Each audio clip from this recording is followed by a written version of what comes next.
Without further ado, ViciousSatsuma with the Empire taking on Migsa's Dark Elves, round 1 of this best of 5, and this is the first semifinal of the day, everybody. So, taking a look here at our Empire play, ViciousSatsuma, he's going to have 3 units of Huntsmen up front. He's then going to have a backline that has 4 Spearmen, make that 4 Spearmen, 5 Spearmen, I keep going back and forth, Sigmar's Sons, Flagellants, and another unit of regular Spearmen. Swordsmen. We have 2 Great Cannons. And then for the rest of the army, taking a look at the Skirmish Cav, we have 2 Pistoliers up front. We're then going to have some Empire Knights. Looks like 2 of them, 1 on either flank. And then for the leadership, it looks like we got a Grey Wizard. Grey Wizard here will have the Penumbral Pendulum as well as Enfeebling Foe, Malakos Mystifying Miasma with Smoke and Mirrors for that passive speed buff whenever he's casting. We're also going to have a Warrior Priest. Warrior Priest is going to have Hammer of Sigmar, as well as Soulfire. Useful item against the Slaanesha's Harvesters. Last but certainly not least, we've got Marcus Wolfheart. He's going to have the Hunter Snare, the Amber Bow, and Focused Shot. Alright, for the Dark Elves, looks like their formation's going to be a bit wider. Okay, yeah, so going to have some Vanguarded units of Dark Riders and Doomfire Warlocks over there. And then for the ground, starting from left, moving to the right of their formation, we're going to have Black Orc Corsairs, Bleak Swords, so 4 Bleak Swords. Then we're going to have a unit of Dread Spears and another unit of Black Orc Corsairs with Hambows. 2 Cold One Knights, 2 Scourge Runner Chariots. A rather standard build here. I think it's the same one we saw last time. We got the K-Knight Assassin here with Web of Shadows and Assassin's Trophy. And then, of course, good old Malekith going to be riding his Cold One into battle. And Malekith is going to have Soul Stealer, Gaze of Malice, along with Power of Darkness and Spiteful Conjuration.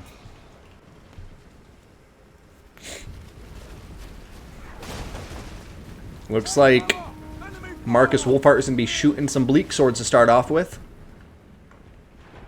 And now he's going after the Hambows. Oh man, when those cannons hit directly, they do so much damage. And is that mortars I hear? Where are the mortars? Oh, it's not 2 cannons, it's a mortar and a cannon.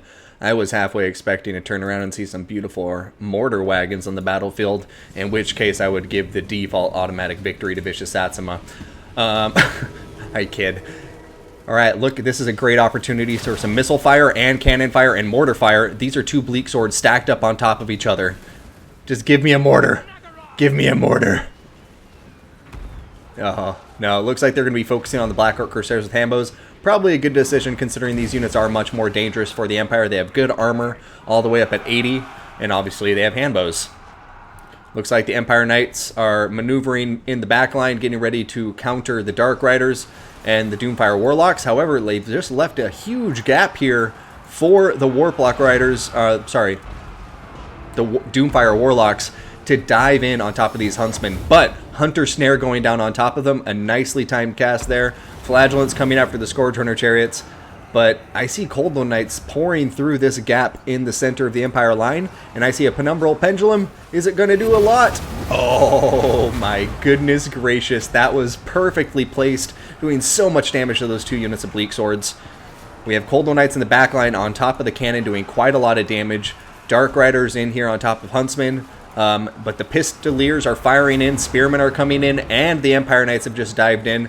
And we could see these Cold One Knights get caught out if they're not careful. It looks like they're being well microed at the moment. Oh, nope, there they go. They're turning around, getting stuck in combat with Empire Spearmen and Empire Knights. And that's a really good trade for the Empire right there. That's going to be quite a benefit in this late game.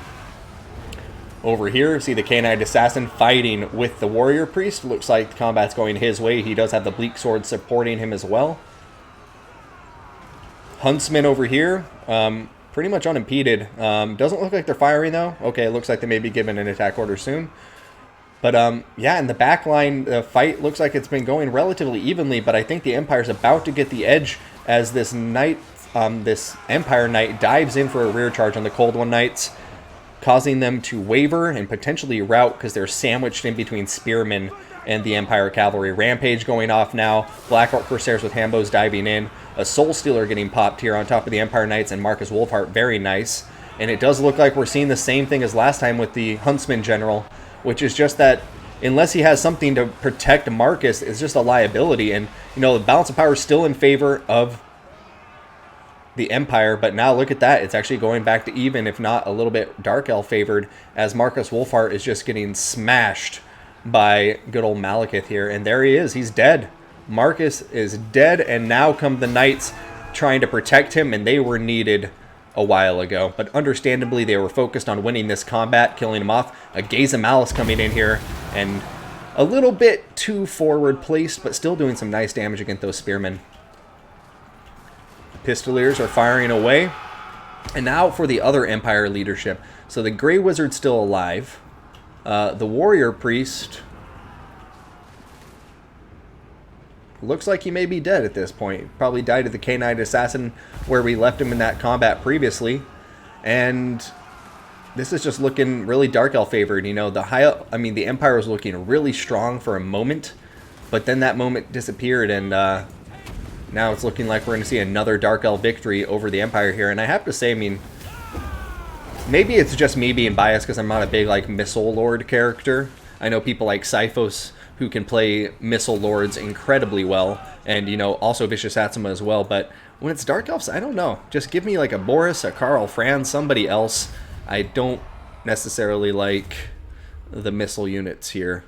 But then again, they can do good against Cold One Knights, I suppose, kill off models over time. I'm sure I'll look in the chat after I'm done going over this post-battle screen, and they'll tell me what's going on. But, yeah, for me, it just seems like he's way too vulnerable. Like, if Morathi was in the air, I'm sure she could just dive in, kill Marcus Wolfheart. Malekith on his Cold One is able to get in there and kill him. And he just didn't have enough units like Empire Knights, I think, to protect them here.